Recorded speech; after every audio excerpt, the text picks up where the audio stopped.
Hello, everyone. Welcome back to the Fetch Quest podcast, where today we're starting off with our new series, Two Short Games. In this series, two of our hosts will pitch a game to play to each other and to you, the audience, in a short video. Any game we discuss can normally be beaten in 1 to 10 hours, making them easy to be beat. But with that out of the way, I'm your host for tonight, Brewer, joined by my fellow host, Guy. Hello. Yeah, so Guy, I'm going to start by pitching to you a game, and I just want to set the scene for you a little, because video games have a stigma that they are all violent, but I believe that isn't the case. Yeah, man, because I play nothing but COD and all these dumb games where I just shoot guns. So yes, they're inherently violent. I agree. Yeah, they could be relaxing, teach you good life lessons, and have you put down the controller with a sense of tranquility. But the game I'm talking about is none of that. Hotline Miami aims to be as brutal as possible. When you're done playing through a level, you should feel the adrenaline running through your veins and your hands tingling at the controller at the bloodshed that you just put out. Because that is Hotline Miami, and just Miami in general. Don't go visit Miami, it sucks. Tell me, what's Hotline Miami about? I will gladly tell you. So for the gameplay of Hotline Miami, it is a top-down game where you have the objective of taking out usually a bunch of thugs in a room, and if you get hit once, you were literally dead in most of the circumstances. You're frail, but the enemies are as well. So you're going to grab whatever you can and just go ballistic on them. You have guns, you have blunt objects, bats with nails in them, you can grab enemies and strangle them to death. And that's what you're going to have to do to get through the game, because you'll walk into a room, there's like 20 different dudes in there all aiming to kill you, and you have to creatively figure out the best way to murder each and every one of them. No survivors at all. And the game is so much fun with its just fast-paced action.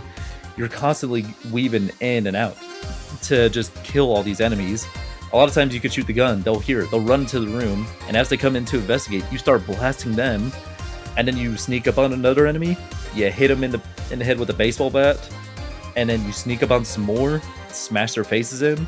Or sometimes you're not even sneaking around, you're trying to gain their attention. I love just grabbing a machine gun and just blasting to high hell and having them all run in on me and just dodging and weaving everything they're throwing at me, and then maybe throwing it back at them, because you can pick up almost any of the weapons in the game and just literally throw it at them. Like, it is so fun to pick up a sledgehammer, hit two enemies with it, and then the guy that's coming at me, throw a sledgehammer at him, pick up a baseball bat on the ground, and then smash two other dudes' faces in. And while you're doing this, like, even though the game is very simple pixel art, dude, it is so gory. I feel like it's gorier than Doom, or it feels more violent than Doom 2016 or Eternal. Because in that, okay, you're popping demons' heads off, there's a lot of blood and stuff everywhere. But this game, I really feel like I am eviscerating these dudes. I will see their intestines on the ground sometimes. I will brutally be smashing their faces in until it's like a pancake, and blood will be splattered everywhere on the floor while I'm running about. It's gruesome, it's dirty, but man, it's such a thrill. But with that thrill, it also does make you question it at times, because it isn't just violent for being the sake of violent, it's violent for its message as well. And without spoiling too much about it, the story, and you follow the protagonist Jacket, who he is a very interesting character, let me just tell you that. You follow through the game, and you're having to put some pieces together for just what in the hell is going on with this wild game. I just keep thinking to myself, how is this gonna end? Am I doing what's right? Should I even be playing this? Am I a bad person for even enjoying this in the first place? But you know what? I go through the game, and sometimes I even stop forgetting to think about that, because man, the electronic music is bopping in this game.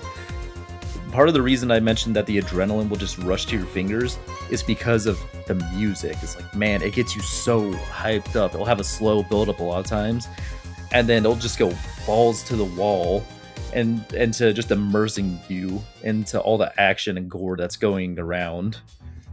So by the time I was done playing the game, which this is a pretty short game, it's not also super difficult unless you're going maybe for some achievements, especially with the different masks you can put on in the game.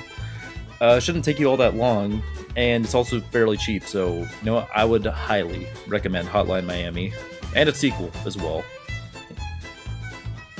Well, man, that sounds really fun. You know, I love games like Doom, man. I love being sometimes having a time away from the story-heavy games to play some action games are really fun. But I gotta know, how can I play it, and how much does it cost usually? A great question, guy. So I played it originally on Switch, but I'm gonna be honest, the game is like on almost everything. It can run on very low-end PCs as well. So like on Steam, I usually see the game like on sale all the time for like $1, and even with the sequel, like a couple dollars. It is dirt cheap, and so like yeah, no, it's not even a case of like, oh man, it's so expensive, I can't play it. No, you're making excuses if you don't want to play it. And even if you do pay its full price, which is usually maybe around like $10, I'd still say it's very worth it because the game is very replayable. Like I mentioned again, it has all those different masks that can make the game more challenging, or even add like different combos to take account for. Man, it is just so much fun, and it's going to be one of the most memorable experiences you have. That's But yeah. awesome. You know what? But yeah, I Guy? think you might have encouraged me to play it. Yeah, no, thank you, Guy, for listening to my pitch. Again, if you have any more questions about Hotline Miami, then please let me know. I think for right now I'm good. I think some questions will be answered the more I play. All right. Now, that leads me to myself, where I shall pitch my own game now. See, Hotline Miami, very fun, you know, with its action-heavy drive and, you know, high adrenaline, where I'm taking the opposite route on this, and I am picking something that doesn't even have a story. I've chosen Clubhouse Games 51 Games Collection. What is that, you may be asking? I'm glad you asked, because this game came out a couple years ago on Nintendo Switch exclusively, where it is a compilation of board games, card games, and some obscure games as well. I'll get more into that later. But basically, it is a culmination of different board games where you, as the player, can just play them with your friends. You can play them online, you can play them locally, and you can just basically do whatever you want with these games. The benefit of having 51 Clubhouse Games here is not only do they give you in-depth tutorials on the said games, but it prevents you from having to go out and trying to order these board games online or at the stores, which sometimes can cost up to $30, which isn't the best. Meanwhile, Clubhouse Games goes for a relatively cheap price of around $40 to $50, depending on wherever you get it from the store. So, now that I've given you this, oh man, I get to play these great board games. But you might be asking, what kind of board games can I play on this? I'm so glad you were wondering, because this game ranges from games such as chess, checkers, Mancala, shogi, etc., and even has some games that you've probably never heard about. Okay. Gomoku. I need you to roll back a little. I haven't heard of some of these games. What is Mancala? That's a great question. Thank you for stopping me in my tracks. Mancala is actually a game originating from Africa, where they would plant holes into the ground with stones, with bigger holes near the end. Basically, the objective is to try and get as many stones as possible in your hole at the end of the game. It's a very simple in premise, actually turns into a very complex strategy game where you have to try and build up multiple piles of stones and create effective pathways so that you can get more stones into your hole than the opponent. It's impossible for both opponents to have no stones in it whatsoever, so you have to find a way to make these possible trails with holes to lead them right back into your pit. It's very fun. I love Mancala a lot. I am a very big fan of it. I actually own my own board game of it. But yeah, no, it's very simple in premise, and what's beneficial about the game is that it will just teach you right away how to play Mancala. When you first boot up the game, it will ask you if you know how to play, so it'll give you a tutorial on said game, and then from there you can play against CPUs or people online. The game, how it tracks its AI is not generative AI, but its AI in terms of challenge is that it will determine your win rate and how often you win in games from online and against the computer, and determine if they think you're good enough to go up in higher levels for AI. to challenge you. And of course, if you are struggling a little bit, the game will actually give you in-game tips and strategies to teach you how to play the games properly. That's And really some of interesting. these games, It does that for every game? every single game. Wow. Okay, that actually does sound interesting, especially like something like chess. I know how to play, like at least within the basic rules. We played against each other a couple times, but having it actually give me some tips or like telling me I suck would actually probably help me some. Yeah, no, and that's the benefit of it, because a lot of these games I've never heard of before, so of course inherently not going to be good at it. Like, tell me if you've heard of the game Gomoku, Last Card, Carom, Hit and Blow, Mini Shogi. You know about Shogi. Yeah, I know what Shogi is, but yeah. besides that, I don't know any of the rest of those. No. Exactly. That's the thing. The game just brings a variety of options for you to play with, but also lets you be able to learn about them and see how you can improve as a player on them. And you might be asking, okay, is this a compilation of board games? How can I beat it? For people who are, trying to get under your beat list saying that you've completed the game, I'm very glad you asked. Because all the game requires of you is that you play every single game at least once. And if you do so, you'll get a little trophy to signify that you've beaten the games.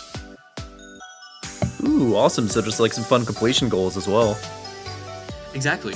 This game pretty much rewards you for diversifying yourself with the knowledge of different games.